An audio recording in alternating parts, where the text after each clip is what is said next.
Students, आज हम start कर रहे हैं केवीएस का PT1 का सैंपल पेपर क्लास 7th का। सैंपल पेपर जो है आज हम डिस्कस जो कर रहे हैं वो है साइंस का। ठीक है, साइंस के आप देखो आपका 40 मार्क्स का पेपर है ये, और आपको टाइम जो है वो 90 मिनट्स दिए जाते हैं। ठीक है, सेक्शन ए को स्टार्ट करेंगे बेटा। सेक्शन ए आपकी जो है वो एमसीक्यूज रहेंगे। 10 एमसीक्यूज होते हैं 1 मार्क के। ठीक है, तो एमसीक्यू से स्टार्ट करते हैं। ये बेटा मोस्ट एक्सपेक्टेड क्वेश्चंस हैं आपके ये आप 100% श्योरिटी के साथ कह रही हूँ, मैक्सिमम पेपर आप इसी क्वेश्चन पेपर में से देखोगे। ठीक है, क्योंकि ये जो है आपके मोस्ट इंपॉर्टेंट क्वेश्चंस हैं। ठीक, चलो मेरे साथ स्टार्ट करेंगे। Turmeric paper can not differentiate between, हमने पढ़ा था कि टर्मरिक पेपर होता है वो एज अ इंडिकेटर यूज किया जाता है, और क्या है ये एक यस नेचुरल इंडिकेटर है। ठीक है, तो नेचुरल इंडिकेटर है हमें पता है टर्मरिक। और टर्मरिक क्या होती है आपकी हल्दी। जब आप खाना खाते हो, कोई फूड खाते हो, उसमें हल्दी पड़ी होती है, और जब वो दाग लग जाता है तो आपकी मम्मा क्या करती है, एक सोप के साथ इस कपड़े को रब करती है। सपोज आपका यहाँ दाग लगा हुआ है ना, तो आपने देखा होगा डिटर्जेंट या सोप जो होते हैं, सोप और डिटर्जेंट ये क्या होते हैं, बेसिक इन नेचर होते हैं। ठीक है, क्या होते हैं ये बेसिक, और जब ये इसके ऊपर रगड़ते हैं वॉश करने के लिए तो ये दाग आपका येलो की जगह कैसा हो जाता है, रेड। बट अगर हम कोई लेमन जो एसिडिक है, कोई मतलब और चीज जो एसिडिक है या न्यूट्रल है, पानी न्यूट्रल ही होता है। ठीक है, पानी से आप साफ करो, इसको कुछ नहीं होता, ये येलो का येलो ही रहता है। ठीक है, आप नींबू लगाओ इसके ऊपर यहाँ पे तो भी इस दाग को कुछ नहीं होगा। ठीक है, तो बेसिकली क्या है आपका, ये सिर्फ क्या करता है, बेसिक एसिडिक और न्यूट्रल में ये येलो ही रहेगा। किसमें, एसिडिक एंड न्यूट्रल में आपका ये क्या रहेगा, ये डब्बा येलो का येलो ही रहेगा, नो चेंज। बट जैसे ही आप इसको किसी बेस के साथ आप इसको रब करोगे, जैसे सोप है ये डिटर्जेंट है, तो ये क्या हो जाएगा, रेड कलर में चेंज हो जाएगा। ठीक है, तो यही पूछा हुआ है, turmeric paper can not differentiate, किसमें डिफरेंशिएट नहीं कर पाएगा बताओ, एसिडिक और न्यूट्रल को डिफरेंशिएट नहीं कर पाता, क्योंकि उसमें तो कलर रेड ही येलो ही रहेगा, है ना। तो सिर्फ बेस में ये काम करता है। तो आप क्या ऑप्शन को टिक करोगे, एसिडिक और बेसिक नहीं, एसिडिक और न्यूट्रल में। ठीक है, C option. What is the main energy conversion that takes place inside a electric cell. अब इलेक्ट्रिक सेल तो आप लोगों ने देखा ही है, सेल देखा है ना आपने। सपोज ये सेल है, ठीक है, इसके अंदर क्या होता है बेटा, इसके अंदर केमिकल भरा होता है। क्या भरा होता है, इन्होंने केमिकल भरा होता है इसके अंदर। ठीक है, ये पॉजिटिव टर्मिनल होता है, आपको पता है ये नेगेटिव है, और इसके अंदर क्या है, केमिकल है। ठीक है, क्या है, केमिकल। तो अब इसमें क्या होता है, जब ये केमिकल वर्क करता है तो हमें क्या देता है, इलेक्ट्रिसिटी, है ना, देता है कि नहीं देता, बिजली। ठीक है, तो बिजली प्रोड्यूस करता है। तो इसमें कौन सी वर्किंग होती है, क्या वर्क करता है, कैसे वर्क करता है ये, यस केमिकल एनर्जी को किस में कन्वर्ट करता है, इलेक्ट्रिकल एनर्जी में। ठीक है, which of the following change is chemical, इनमें से कौन सा चेंज जो है वो केमिकल है। केमिकल चेंज किसको कहते हैं, जिसमें आपका चेंज हो जाता, कुछ नई चीज बनती है ना। फिजिकल में तो कोई चेंजेस नहीं आती, वो ऐसा ही रहता है, कोई नई प्रोडक्शन नहीं होती, कुछ नया नहीं बन के आ जाता। ठीक है, फ्रीजिंग वाटर, पानी को फ्रीज कर दो, बाहर निकालोगे फिर से पानी बन जाएगा। ठीक है, इवेपोरेशन ऑफ परफ्यूम, परफ्यूम बेटा परफ्यूम के गैस, परफ्यूम क्या है, स्प्रे है, जो गैस मॉलिक्यूल्स आपके स्प्रेड होंगे वो वैसे ही रहेंगे। ठीक है, उनमें कोई चेंज थोड़ा ना आ जाएगा। मेल्टिंग वैक्स, वैक्स को मेल्ट कर दो, दोबारा से जमाओगे तो वैक्स बन जाएगी। ठीक है, बट बर्निंग कैंडल, एक बार जब आपने कैंडल को बर्न किया, लिट किया, तो वो क्या है, धुआं बन के, लाइट बन के, फिर उसके बाद धुआं बन के क्या होगा, खत्म, धीरे धीरे धीरे धीरे धीरे धीरे खत्म होती जाएगी, है ना, टाइनी से रह जाएगी और धीरे धीरे सारी खत्म हो जाएगी। ठीक है, तो क्या आप वापस ला सकते हो, वो धुआं लाइट को इकट्ठा करके वापस से कैंडल बना सकते हो, नहीं बना सकते, है ना। तो बर्निंग कैंडल, ये बहुत अच्छी एग्जांपल आपकी बुक में दी हुई कि बर्निंग कैंडल जो है ये एक केमिकल चेंज है, ठीक है। Which acid is present in curd, ये तो बच्चे बच्चे को पता है कौन सा एसिड होता है, यस कौन सा, lactic acid, very good. A solution changes the colour of turmeric indicator from yellow to red, ये देखो ये वही क्वेश्चन आपका, येलो टू रेड, येलो से रेड कौन बनाता है आपका, यस बेसिक सोप, आपका डिटर्जेंट, आपके जो बेसिक होते हैं नेचर में वो, ठीक है। अब बैटरी से कॉम्बिनेशन ऑफ, बैटरी कैसे बनती है आपको पता है, बैटरी क्या होती है बेटा, ये एक पॉजिटिव है फिर नेगेटिव, पॉजिटिव फिर नेगेटिव, देन पॉजिटिव नेगेटिव, ऐसे पॉजिटिव नेगेटिव आपके बहुत सारे जुड़ते हैं और क्या बनती है, बैटरी बनती है। 2 और मोर सेल से, है ना, 1 सेल से क्या बनती है, सेल बनता है। ऐसे में एक ऐसे रिप्रेजेंट करूंगी तो ये सेल है, बट मोर 2 या 2 से ज्यादा जब है तो बैटरी बनती है। Battery is a combination of 2 और मोर सेल्स, ठीक है। Now moving towards the next question, that is question number 7. In which figure the lamp will not glow? इनमें से कौन सी फिगर में लैम्प जो है वो ग्लो नहीं करेगा, ठीक है।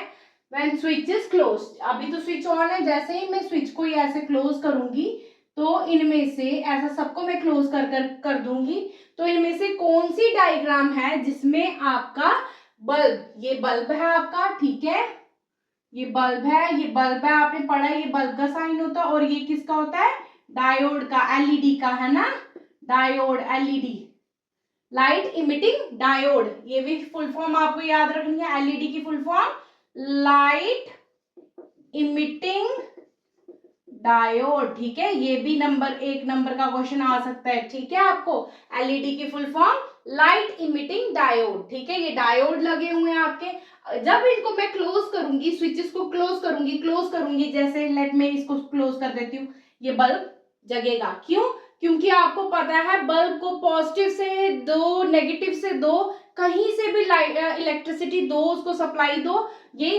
बल्ब जो है वो ग्लो करता ही करता है, इसका कोई पॉजिटिव नेगेटिव नहीं होता है ना। बट एलईडी के केस में, ये इस तरह की हमने एलईडी पढ़ी थी, तो एलईडी के केस में हमने देखा था जो एक लंबा टर्मिनल जो होता है ना, लंबी जो लाइन होती है उसको हम पॉजिटिव बोलते हैं, और जो छोटी होती है उसको हम नेगेटिव बोलते हैं, है ना। और जब हम इसको रिप्रेजेंट करते हैं इस फॉर्म में, है ना, तो तब हम बोलते हैं ये जो लंबी लाइन है, लंबी लाइन मतलब पॉजिटिव, और ये छोटी लाइन मतलब नेगेटिव, ठीक है।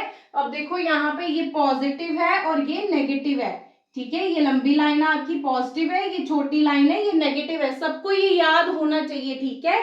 अगर फिगर आ जाती है तो आपको फाइंड आउट करने में भी पता होना चाहिए कि कौन सा क्या टर्मिनल है, ठीक है। तो ये आपका पॉजिटिव टर्मिनल है जो नेगेटिव के साथ जुड़ा हुआ है, और नेगेटिव टर्मिनल पॉजिटिव के साथ जुड़ा हुआ है, ये आपका क्या है, बायस्ड है, ठीक है, और ये ग्लो करेगा। जबकि यहाँ पॉजिटिव और ये नेगेटिव टर्मिनल आपके ऑपोजिट में जुड़े हुए हैं, है ना, तो ये रिवर्स बायस्ड है, यहाँ पे कैसा है, रिवर्स्ड बायस्ड है। तो ये आपका ये वाला डायोड जो है, ये वाला जो एलईडी बल्ब है, ये ग्लो नहीं करेगा, ठीक है।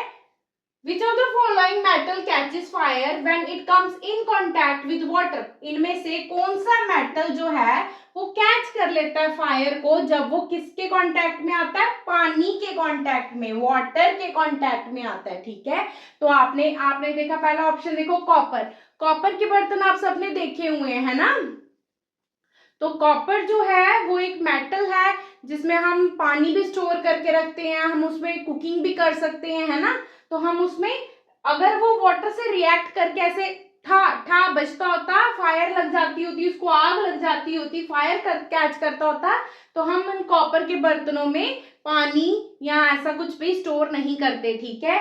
एल्यूमिनियम, मोमोज सबने खाए हुए हैं, तो मोमोज का जो कंटेनर होता है बेटा वो एल्यूमिनियम का ही तो होता है ना, नीचे उसने पानी रखा होता है और ऊपर उसमें मोमोज रखे होते हैं, है ना, वो स्टीम बन के पानी जो है वो मोमोज को पकाता है। तो एल्यूमिनियम अगर आपका रिएक्ट करता होता पानी के साथ तो आप मोमोज नहीं खाते हो, तो आग लग जाती वहां ठा ठा ठा, ठीक है। तो एल्यूमिनियम भी नहीं है, जिंक भी बेटा नहीं होता, तो हमारा होता कौन है, ये सोडियम। सोडियम बिल्कुल एक ऐसा मेटल है जिसको आप क्या करते हो, नाइफ की मदद से आप कट कर सकते हो इसको, नाइफ से, ठीक है। इतना सॉफ्ट मेटल है, मेटल ही है, ठीक है, बट इतना सॉफ्ट है कि आप इसको ऐसे आराम से नाइफ से भी काट सकते हो, ठीक है। और एक बात और याद रखनी कि इसको किस में स्टोर करके रखते हैं, केरोसिन में। क्यों? क्योंकि अगर इसको मैं बाहर भी रखूंगी तो बाहर क्या है, हवा, हवा में क्या है, वाटर वेपर्स, मॉइस्चर है ना, तो वो मॉइस्चर के कांटेक्ट में आके भी ये क्या हो जाएगा, पटाख फट जाएगा, ठीक है, इसमें आग लग जाएगी, ठीक है। तो पानी में तो जैसे ही डालो वैसे ही आग लग जाएगी इसको, ठीक है। तो इसलिए हम इसको किस में डिप करके रखते हैं, केरोसिन में। आपने पढ़ा हुआ है कि केरोसिन जो है हम वाटर पे भी मॉस्किटो की लेयर के लिए करते हैं, है ना, कि लार्वा ग्रो ना हो, मॉस्किटो के जो लार्वे हैं वो ग्रो ना हो। क्यों? क्योंकि वहां ऑक्सीजन की सप्लाई कट हो जाती है जब आप केरोसिन डालते हो। तो केरोसिन में ऑक्सीजन बिल्कुल नहीं होती, मतलब मॉइस्चर बिल्कुल नहीं कैच करने देती वो, इसलिए हम इसको केरोसिन में डिप करके रखते हैं। और सोडियम आपका ऐसा मेटल है जो इजीली कट हो जाता है नाइफ की मदद से, और वाटर के साथ या एयर के साथ ही क्या करता है, रिएक्शन करके आग लगा देता है, ठीक है, आग। When the switch is in off position, of position में बेटा, ये आपका, मैं आपको सर्किट दिखा देती हूँ। ये सपोज बल्ब लगा हुआ है, ठीक है, तो ये आपका positive terminal, negative terminal, of position. Of position कब होती है, जब ये खुला हुआ आपका स्विच, जब आपने स्विच बंद किया हुआ है ना, जब बंद करोगे स्विच को तो ये तार जो है आपकी यहाँ से ओपन हो जाएगी, सर्किट ओपन हो जाएगा, राइट। तो क्या होगा ऑफ पोजीशन में बेटा, circuit starting from positive terminal of the cell stop at the switch. यहाँ बोल रहे हैं पॉजिटिव टर्मिनल से वो स्टार्ट करेगा और स्विच पे आके खत्म हो जाएगा। तो देखते हैं, let's see. Circuit is open, yes, circuit जो है वो खुला हुआ है ना, current is flowing through it. Current कैसे जाएगी बेटा, यहाँ खुला हुआ सर्किट आपका है ना, तो करंट तो फ्लो करेगी नहीं, आपका सर्किट क्या है, ऑफ है, आपने स्विच को ऑफ किया हुआ है, तो ये तार यहाँ से खुली हुई है, की आपकी खुली हुई है, आप बोल सकते हो स्विच बोल लो इसको, स्विच खुला हुआ है, ठीक है। तो current flowing after some time, बोल रहे कुछ देर बाद आप क्या करो, स्विच ऑफ कर दो, कुछ देर बाद एसी चल पड़ेगा, ऐसा होता है क्या, स्विच ऑफ किया एसी चलेगा, चलेगा क्या, नहीं चलेगा, ठीक है।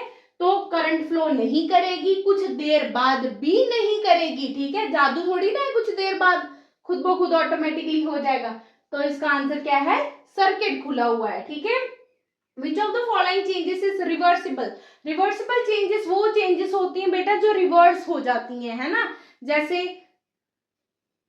जैसे हाँ क्या, जैसे मैंने आइस फ्रिज में लगाई, फ्रिज से निकाली, गर्म होके फिर से पानी बन गई, है ना, तो ये क्या है, रिवर्सिबल चेंज है, ये रिवर्स हो सकता है। But rusting of iron, rust लग जाए, जंग लग जाए लोहे को, तो लोहा वापस हो सकता है, वैसा आ सकता है, नहीं। बर्निंग ऑफ पेपर, पेपर को जला दो, है, तो राख से पेपर बना सकते हो दोबारा, नहीं, इतने भी जादूगर नहीं है। कुकिंग ऑफ फूड, फूड को कुक कर दो, ठीक है, तो कुक करने के बाद क्या होगा, फूड को वापिस से आप मम्मी ने बना दिए करेले, आप बोलते हो नहीं मुझे करेले खाने ही नहीं थे, है ना, तो वापस से करेले ला दो, अब मुझे नहीं खाने, तो अनकुक कर सकती मम्मी, वापस कच्चा करेला नहीं बना सकती, ठीक है, अनकुक नहीं कर सकते उसको, तो कुकिंग ऑफ फूड भी नहीं। Dissolving sugar in water, yes, आपकी मैम जादूगर नहीं है पानी में जो शुगर डिसॉल्व कर दिया आपने, मैं वापस शुगर ला सकती हूँ, ठीक है, कैसे, यस, इवेपोरेशन के प्रोसेस से। समुद्र में भी तो यार यही होता है, जब सॉल्ट बनता है आपका, तो जो आपका सेलाइन वाटर है, खारा पानी है, नमकीन वाटर है जो समुद्र का, उसको इवेपोरेट किया जाता है, वाटर इवेपोरेट हो जाता है, नीचे नमक बच जाता है। वैसे ही सेम वे बेटा, शुगर अगर डिसॉल्व है तो आप क्या करो, पानी को इवेपोरेट कर दो, शुगर नीचे रह जाएगी, ठीक है। तो आप जादूगर बन सकते हो, आप मम्मी को बोल सकते हो मम्मी आप मुझे थोड़ा सा, ज्यादा नहीं लेना पानी, थोड़ा सा पानी डाल के दे दो, उसमें 2 चम्मच चीनी घोल के दे दो, मैं आपको चीनी वापस ला के दे सकता हूँ, ठीक है। तो आप रख दो उसको, यस, गैस पे स्टोव पे रख दो उसको, है ना, पानी को इवेपोरेट कर दो, चीनी वहीं रह जाएगी, ठीक है, आप भी जादूगर हो सकते हो, right. Moving towards the section B, आपके 2 मार्क्स के क्वेश्चन है, ये 7 मार्क्स के क्वेश्चन है, 7 और 14 मार्क्स है आपके टोटल, ठीक है। पहला क्वेश्चन 11th क्वेश्चन पढ़ो। Why does an electrician use rubber gloves while repairing electrical devices? ठीक है, इलेक्ट्रिक डिवाइस के साथ जब कोई काम करना, तो कोई बिजली का काम करना होता है, तो इलेक्ट्रिशियन जो है, जो बिजली वाला है आपका, वो क्या करता है, ग्लव्स पहन लेता है। ग्लव्स किसके, रबर के, किसके पहनता है, रबर के। तो वो क्यों पहनता है, क्यों, क्योंकि रबर, पहला पॉइंट आप लिखोगे, रबर इज बैड कंडक्टर, है ना, rubber is bad conductor, bad conductor. आप इसको इंसुलेटर भी लिख सकते हो, है ना। बैड कंडक्टर ही तो होते हैं इंसुलेटर ऑफ इलेक्ट्रिसिटी, राइट। तो रबर जो है वो क्या है, बैड कंडक्टर है इलेक्ट्रिसिटी का, इसलिए वो पहनता है ताकि उसको क्या हो, इलेक्ट्रिक शॉक ना लगे। और वो क्या करेगा, रबर ग्लव्स, ऐसे लिख दो सीधे, रबर ग्लव्स उसको क्या करेंगे, rubber gloves protect him from electric shock, ठीक है, इलेक्ट्रिक शॉक से, क्योंकि वो क्या है, रबर जो है वो क्या है, बैड कंडक्टर है, और वो उसको क्या करेगा, इलेक्ट्रिशियन को प्रोटेक्ट करेगा फ्रॉम इलेक्ट्रिक शॉक, ठीक है। Does a glass of lemon water give relief to a person who is suffering from indigestion? Why? क्या बोल रहे हैं, एक ग्लास ऑफ वाटर जो है वो एक लेमन का, ठीक है, अगर कोई पर्सन जो है वो इनडाइजेशन मतलब एसिडिटी हो गई है, उसको पर्सन को, उसको स्टमक में पेन हो रही है, उसको एसिडिटी हो गई है, तो अगर वो ग्लास ऑफ लेमन पिएगा तो उसको रिलीफ मिलेगा।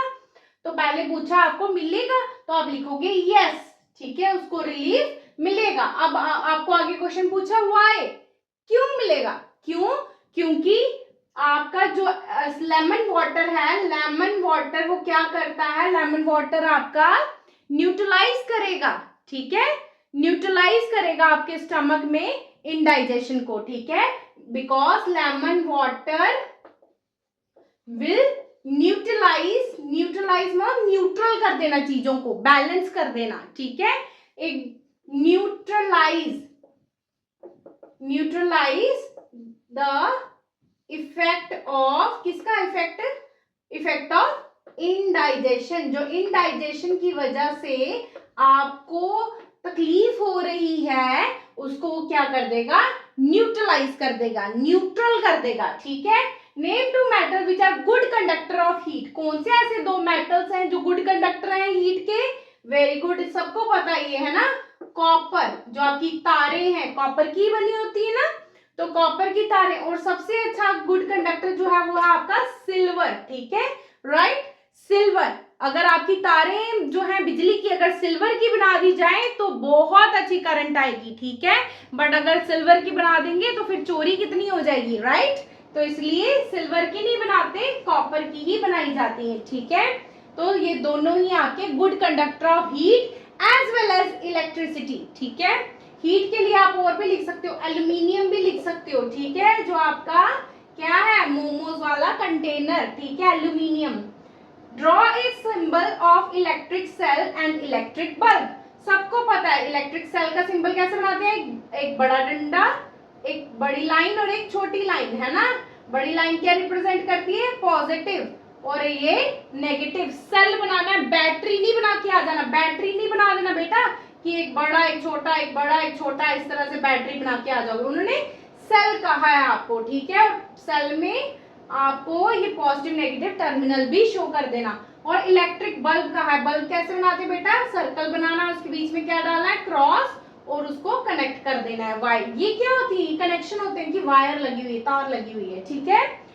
डिफाइन गैल्वेनाइजेशन, गैल्वेनाइजेशन क्या होती है, कोटिंग ऑफ जिंक, ठीक है, जिंक की कोटिंग होती है किसी मेटल के ऊपर, सो दैट उसको क्या किया जाए, उसको कोरोजन से बचाया जाए, उसको जंग लगने से बचाया जाए, किसी भी मेटल के ऊपर, यूजुअली आयरन के ऊपर क्या किया जाता है, आप बोला किसी भी मेटल के ऊपर क्या किया जाता है, प्रोटेक्टिव लेयर लगाई जाती है, किसकी, जिंक की, किसकी, जिंक की, ठीक है। तो गैल्वेनाइजेशन क्या प्रोसेस हुआ, the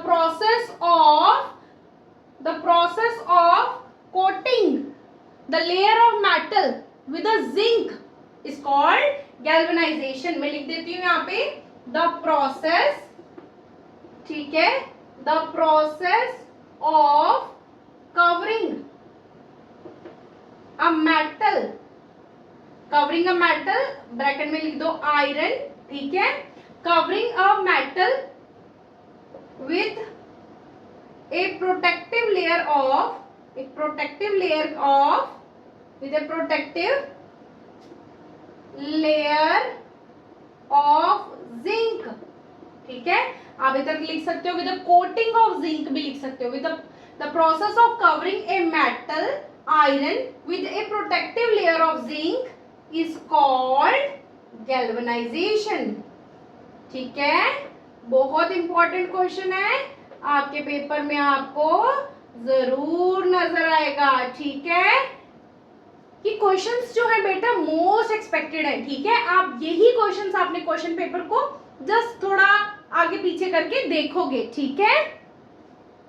right two points of difference between metals and non metals. सबको पता है मेटल्स और नॉन मेटल्स में क्या डिफरेंस है। क्या डिफरेंस है बेटा मेटल्स और नॉन मेटल्स में? यस, मेटल्स क्या होते हैं? शाइनी होते हैं, है ना। और नॉन मेटल्स क्या होते हैं? मतलब नॉन शाइनी, नॉट शाइनी लिख दो, ठीक है। कोई शाइन नहीं होती इनकी, है ना। ये क्या होते हैं? मेलिएबल होते हैं, है ना। और डक्टाइल भी होते हैं। ये नहीं होते हैं, नॉट लिखोगे, ठीक है। ये क्या होते हैं? हार्ड होते हैं। ये क्या होते हैं? हार्ड नहीं होते हैं, है ना।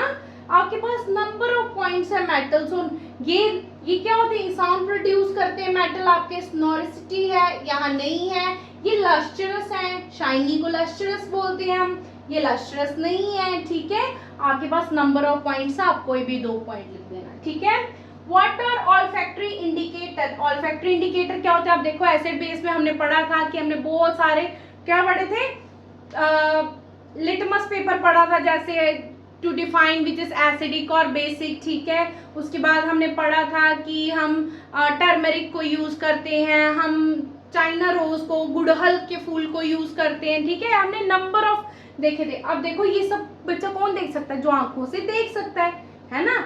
जो पीएच जो आपका देख सकता है आपके लिटमस पेपर को कि वो रेड हो गया या ब्लू हो गया, टर्मरिक के दाग को देख सकता है कि क्या हो गया। अब जो बच्चा देख नहीं सकता वो स्मेल करके, ऑल्फैक्टरी क्या होता है? स्मेल करके पता कर सकता है कि एसिडिक कौन सा और बेसिक कौन सा है, ठीक है। तो ऑल्फैक्टरी इंडिकेटर्स क्या होते हैं? जो हम स्मेल करके पता कर सकें कि एसिड कौन सा है और बेस कौन सा है, ठीक है। और एग्जाम्पल उन्होंने बोली, गिव वन एग्जाम्पल। किसकी एग्जाम्पल दोगे? आपकी बुक में एग्जाम्पल किसकी है? यस, अनियन की, ठीक है। तो अनियन की स्मेल जो है वो बिल्कुल खत्म हो जाती है जब हम उसको, कोई बेस होगा ना, बेस, जब उसको हम बेस के साथ मिक्स करें तो अनियन की कोई खुशबू ही नहीं आती है, ठीक है। तो आपने इतना सारी कहानी नहीं लिखनी, आपने जस्ट लिखना है ऑल्फैक्टरी इंडिकेटर्स क्या होते हैं, क्या होते हैं? जो स्मेल से पता करते हैं कि एसिड कौन सा है या बेस कौन सा है, ठीक है। और एग्जाम्पल, वन एग्जाम्पल में आप लिख दोगे एग्जाम्पल अनियन, ठीक है, right. Now moving towards the section C. Section C में बेटा आपके 3 क्वेश्चन है, 3 मार्क्स के हैं ईच, 9 मार्क्स की आपकी ये सेक्शन है। सबसे पहला क्वेश्चन है इसमें, differentiate between acid and bases. आपको क्या करना है? डिफरेंशिएट करना है एसिड और बेसिस में, ठीक है। इस साइड में एसिड लिख लेती हूँ, इस साइड में बेस लिख लेती हूँ। बेसिस, एसिड्स और बेसिस लिख सकते हो आप, ठीक है। पहला पॉइंट, एसिड इज, टेस्ट में कैसे होते हैं? टेस्ट कैसा है बेटा? इनका पहला पॉइंट हम लिखेंगे टेस्ट। टेस्ट कैसा है इसका? Yes, they are sour in test, ठीक है, खट्टे होते हैं। और ये बी से बेस, बी से बिटर, कड़वे, ठीक है, बिटर, ठीक है। और टच देखो, इनका टच देखो, तो ये क्या होते हैं? सोपी टच होता है इनका, है ना। हमने सोप पढ़ी हुई है इसमें, एग्जांपल सोपी टच, ठीक है। और इनका ऐसा नॉन सोपी टच, ठीक है, ऐसा कोई सोपी टच नहीं होता इनका, नॉन सोपी टच, ठीक है, राइट। उसके बाद इन लिटमस पेपर की बात करें, लिटमस पेपर में तो ये क्या करते हैं? क्या करते हैं बेटा? ब्लू लिटमस को रेड में चेंज करेंगे, कन्वर्ट ब्लू लिटमस रेड। और बेटा ये क्या करते हैं? रेड लिटमस को ब्लू में चेंज कर देते हैं, रेड लिटमस ब्लू, ठीक है, राइट। लिटमस पेपर गिवन हो गया 2, 3 पॉइंट। 4th पॉइंट आप लिख सकते हो कि इनका पीएच, ठीक है। पीएच कितना है इसका? एसिड्स है तो पीएच क्या होगा? लेस देन 7, है ना, लेस देन 7, और यहाँ पे क्या होगा, मोर देन 7, राइट। और फिफ्थ पॉइंट आप इनकी एग्जांपल्स लिख सकते हो। एग्जांपल जैसे एसिड्स में एग्जांपल किसकी आ गई, HCl की, है ना। उसके बाद citric acid, lactic acid, number of acids you know, है ना। और बेसिस में आपका आ गया NaCl, NaOH, sodium hydroxide, sodium chloride, ठीक है, ये सब कुछ, ठीक है। कॉमन सॉल्ट, आप सॉल्ट भी लिख सकते हो एग्जांपल में, ये सब कुछ नहीं लिखना आपको, तो आप सॉल्ट भी लिख सकते हो, ठीक है। Explain the process of neutralization with the help of example. Neutralization का प्रोसेस क्या होता है, जिसमें क्या होता है, एसिड बेस के साथ रिएक्ट करके क्या प्रोड्यूस करता है, salt, water and large amount of heat, ठीक है। तो न्यूट्रलाइजेशन प्रोसेस क्या है, it is the process, it is the process, शाबाश, मेरे साथ साथ बोलो, it is the process in which, जिसमें क्या होता है, in which acid react with base. Acid जो है वो किसके साथ रिएक्ट करता है, बेस के साथ, टू फॉर्म या टू गिव, आप ऐसे भी लिख सकते हो, to form salt plus, comma लगा लेना, वाटर एंड हीट, ठीक है। तो आप इसकी रिएक्शन ऐसे लिख सकते हो, एसिड प्लस बेस, ये सब लर्न करके जाएंगे पेपर में, क्योंकि ये मोस्ट इंपॉर्टेंट है, आप पेपर में आएगी ही आएगी, ये आप मेरा 100% मुझसे लिखवा करके ले लो, ठीक है। ये क्वेश्चन आएगा पेपर में, acid plus base gives salt plus water plus heat, right. और उन्होंने बोला एक एग्जांपल भी दे दो इसकी, तो एग्जांपल में क्या लिखोगे, एसिड कौन सा ले लोगे, HCl, ठीक है। बेस क्या ले लोगे, NaOH, ठीक है। ये आपकी बुक की रिएक्शन है, तो क्या बन जाएगा, HCl NaOH मिलके क्या बनाएगा, NaOH NaCl, सॉल्ट आपका, प्लस H2O प्लस हीट, ठीक है। देखो ये वाला Na ये वाले Cl के साथ रिएक्ट करता है, ठीक है। और ये आपका OH और H, ये देखो यहाँ H और ये H, दो H हो गए और ये O, ठीक है, H2O बन जाता है, ठीक है। Why the metal sodium is stored in kerosene? Sodium metal को केरोसिन में डिप करके क्यों रखते हैं, क्यों रखते हैं बेटा, पहला point, sodium is very reactive metal, बहुत रिएक्टिव मेटल है, ठीक है। तो पहला पॉइंट यही लिखेंगे, sodium is very reactive metal, बहुत ज्यादा रिएक्टिव मेटल है, ठीक है, बहुत ज्यादा रिएक्टिव है, लड़ाई करने पे आ जाता है यार, इतना रिएक्टिव है, विग्रस हो जाता है, विग्रसली रिएक्ट कर लेता है, किसके साथ करेगा, यस, वाटर और as well as air, air में भी तो वाटर मॉलिक्यूल्स होते हैं, है ना। तो किसके साथ, बहुत लड़ाका बंदा है यार, ये लड़ाई पे आ जाता है सोडियम, ठीक है। तो it is very reactive metal. दूसरा पॉइंट लिखोगे आप क्या, इट रिएक्ट्स विद, किसके साथ, it reacts with water and air, ठीक है। पानी और हवा दोनों के साथ लड़ लेता है, ठीक है। देखो पानी हवा से कौन लड़ना चाहेगा, ये बंदा देखो कितना कठोर है, इनके साथ भी लड़ जाएगा। और क्या करता है, इनके साथ लड़के क्या करेगा, बहुत ज्यादा हीट प्रोड्यूस करेगा, आग लग जाएगी यार इसको, ठीक है, आग लगा लेगा अपने आप को, ठीक है। तो it catches fire on reaction with, किसके साथ, जब ये रिएक्ट करेगा किसके साथ, पानी और हवा के साथ, तो आग लग जाएगी इसके तन बदन में, ठीक है। It catches fire on reaction with water and air, ठीक है। एयर की जगह बेटा मॉइस्चर भी लिख सकते हो। फोर्थ पॉइंट क्या लिख दोगे यहाँ पे, कि इसलिए इसको हम किस में स्टोर करके रखते हैं, केरोसिन में, ठीक है। तो that's why it is stored in, that's why it is, हम इसको बेटा इसको लड़ाना थोड़ी ना हमने, ठीक है, आग ही आग लगा देगा ये सारी जगह, तो इसको शांति से हम क्या करेंगे, जो लड़ाका बंदा उसको शांति से कहीं दूर जाके बिठा देते ना, तो इसको हम कहाँ बिठा देते हैं, केरोसिन में डिप करके रख देते हैं, that's why it is stored in, या आप डिप भी लिख सकते हो, डिप्ड इन कैरोसिन, इसलिए इसको कैरोसिन में डिप करके रख देते हैं, स्टोर करके रख देते हैं। बड़ा लड़ाका है यार ये। हाउ हाउ और इसी का और क्या आया हुआ है, मोस्ट इंपॉर्टेंट क्वेश्चन है ये, ठीक है।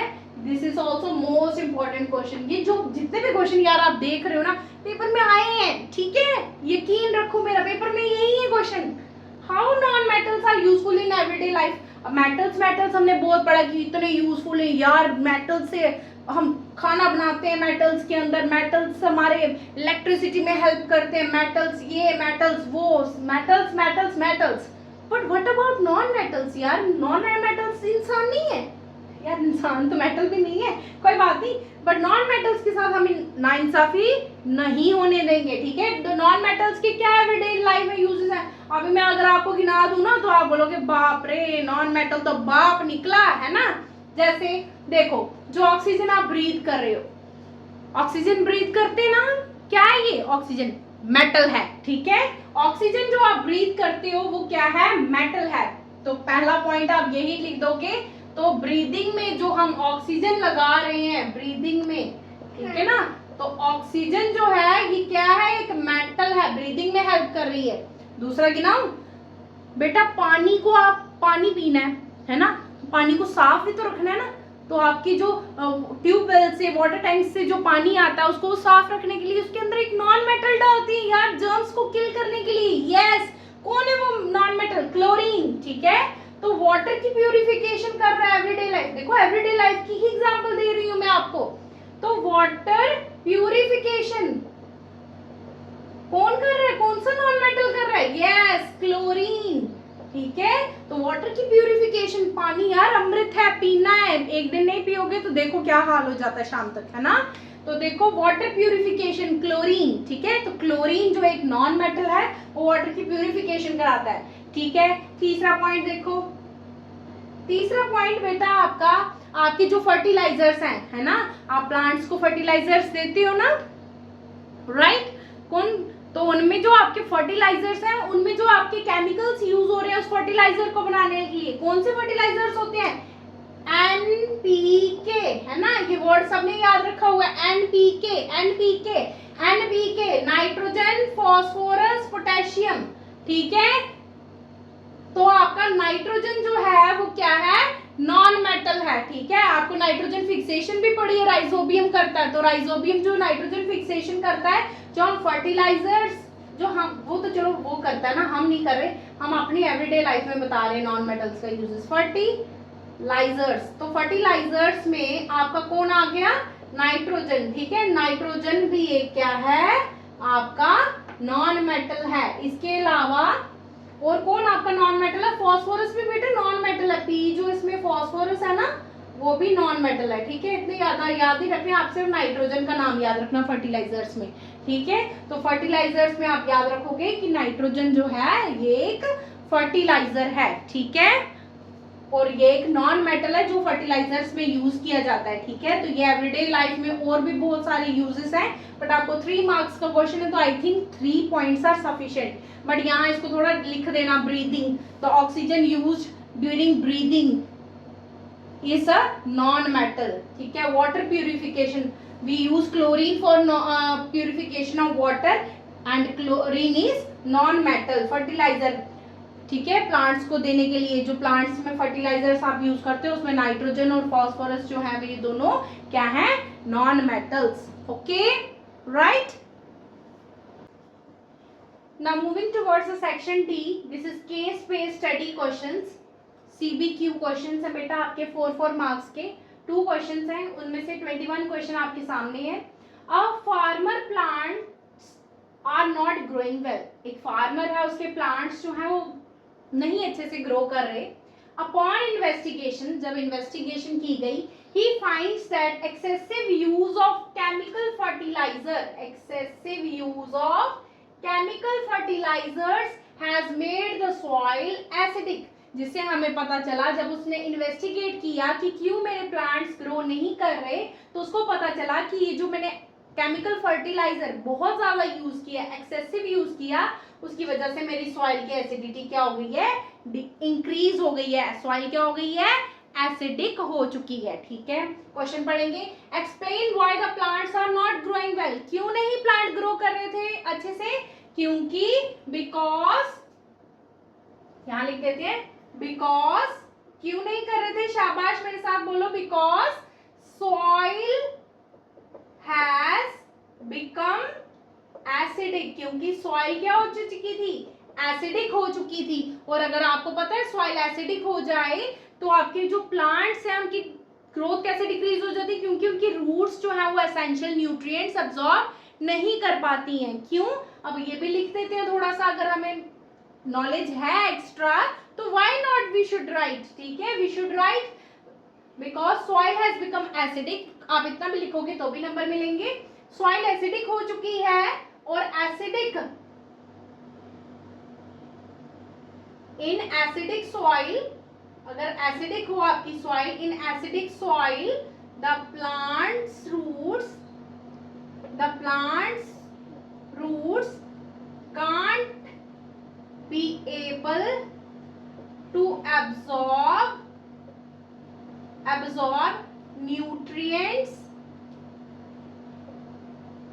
from the soil। तो आपका क्या होता है, जो प्लांट की रूट्स हैं वो सॉइल से एसेंशियल न्यूट्रिएंट्स को एब्जॉर्ब नहीं कर पाती हैं। ठीक है, इसलिए उनकी जो ग्रोथ है वो क्या हो जाती है, रुक जाती है, वो अच्छे से ग्रो नहीं करते हैं। ठीक है, अगला देखो, what is the common remedy to treat this problem. आपकी बुक में और बहुत अच्छी रेमेडी लिखी हुई है, अगर आपकी सॉइल एसिडिक हो जाती है उसको बेसिक करना है, मतलब न्यूट्रल करना है, तो आपको क्या यूज करना है, क्विक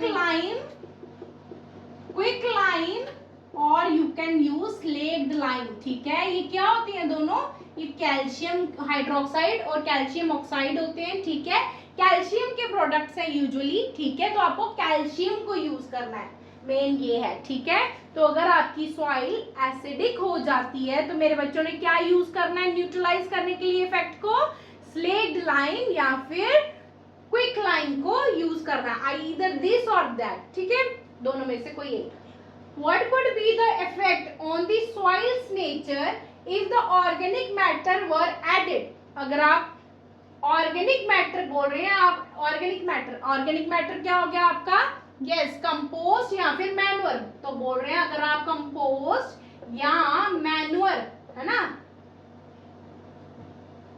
कंपोस्ट या मैन्युअर ऑर्गेनिक मैटर को यूज करते हो, ठीक है, इंस्टेड ऑफ द रेमेडी, इस रेमेडी को, ऊपर वाली जो रेमेडी हमने की, सुझाव जो किया अपनी लैंड को ठीक करने के लिए, जो एसिडिक हो चुकी थी, जो पार्ट बी में आपने रेमेडी की, अगर उसको ना करें और हम उसकी जगह पे, सपोज मेरे पास स्लेक्ड लाइम या क्विक लाइम नहीं था और मेरे पास बहुत अच्छा मैन्युअर है, तो अगर मैं उसको मैन्युअर को डाल देती हूँ इंस्टेड ऑफ एडिंग दिस, ये बी वाले ऑप्शन को ठुकरा करके, मतलब इसको मैं साइडलाइन करके मैं क्या करती हूँ, मैं बोलती हूँ मैं मैन्युअर या कंपोस्ट ऐड करूंगी, तो उससे क्या होगा, ये पूछा हुआ आपको। ठीक है, तो उससे क्या होगा बेटा, आपकी सॉइल फिर से न्यूट्रल होगी। बहुत अच्छा, आप अगर उसमें ये ना यूज करके आप कंपोस्ट या मैन्युअर का यूज करो तो बहुत अच्छी बात है। मैन्युअर क्या करेगा, अब ये जो ऑर्गेनिक मैटर है, ऑर्गेनिक मैटर विल न्यूट्रलाइज, ठीक है, ये भी न्यूट्रलाइज करेगा, न्यूट्रलाइज द इफेक्ट ऑफ, किसके इफेक्ट को, इफेक्ट ऑफ एसिडिक सॉइल। ठीक है, एसिडिक जो हो चुकी है, एसिडिटी को आप बोल सकते हो, या एसिडिक सॉइल ही लिखो। ठीक है, एसिडिक सॉइल को न्यूट्रलाइज करेगा, और ये भी एक बेटर ऑप्शन है अगर आप इसको यूज करते हो तो। ठीक है, ये कोई खराब ऑप्शन नहीं है। ठीक है, जस्टिफाई योर आंसर, अपने आंसर को जस्टिफाई करो। तो क्या कहेंगे कि जो ऑर्गेनिक मैटर है, ऑर्गेनिक मैटर ये क्या करेगा, डिकम्पोज होगा। ठीक है, डिकम्पोज टू फॉर्म बेसिस। ठीक है बेटा, एसिडिक है आपकी सॉइल, तो ये डिकम्पोज होके क्या करेगा, डिकम्पोज मतलब आपको पता है ना, डिकम्पोजिशन का प्रोसेस खत्म होना है ना, डिग्रेड होना, डिकम्पोज होके क्या बनाएगा, बेसिस बनाएगा।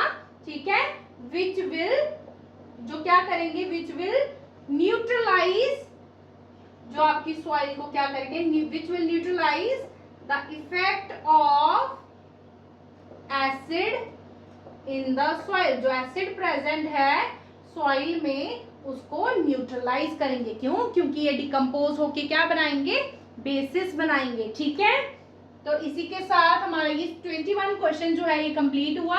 अब हम 22 क्वेश्चन को करेंगे। ओके,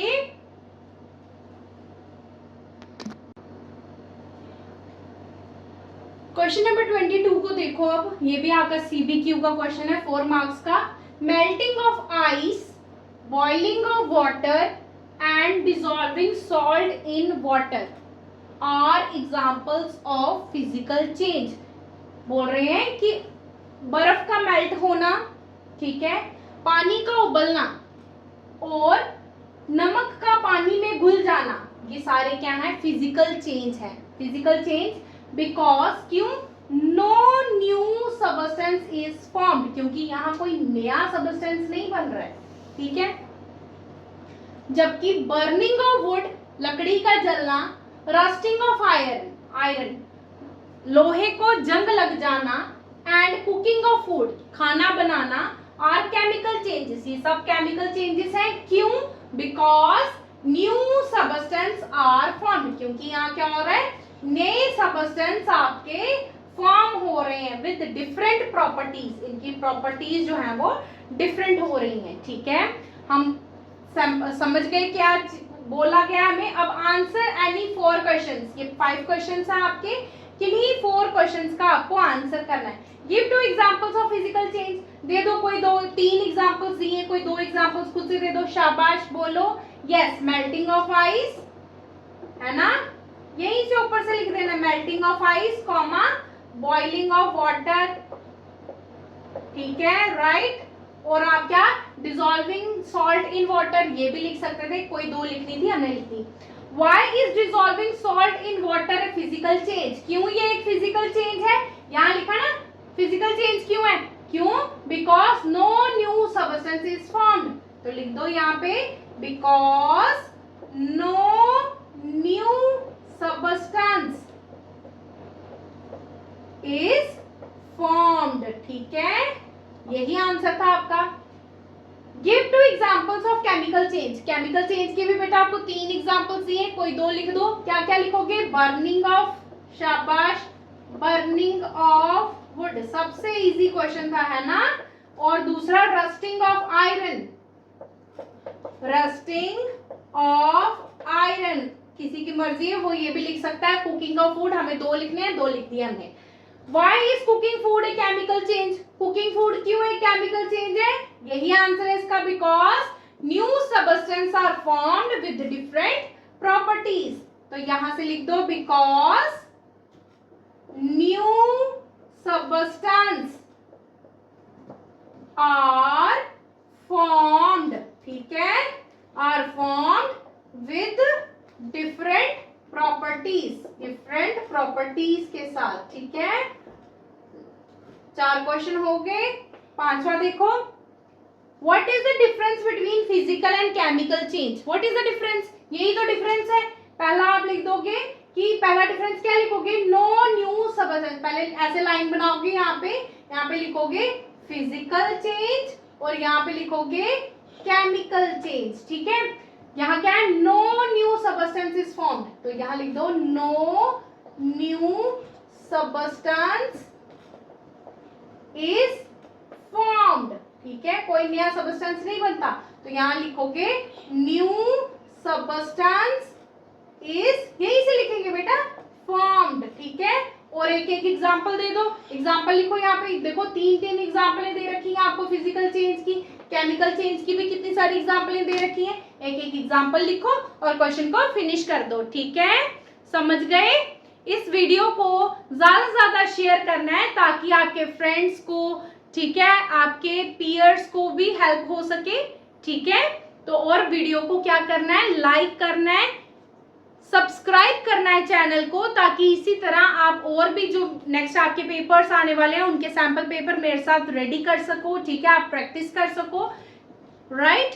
और आपने क्या करना है, कमेंट करना है मुझे कि नेक्स्ट वीडियो आपको किससे रिलेटेड चाहिए। अगर आपको इसमें से कोई टॉपिक समझ में नहीं आया है आपकी साइंस का, आप वैसे भी कर सकते हो, कुछ नया समझना है वो भी आप कमेंट करके मुझे बता सकते हो। All the very best for your PT1 exams.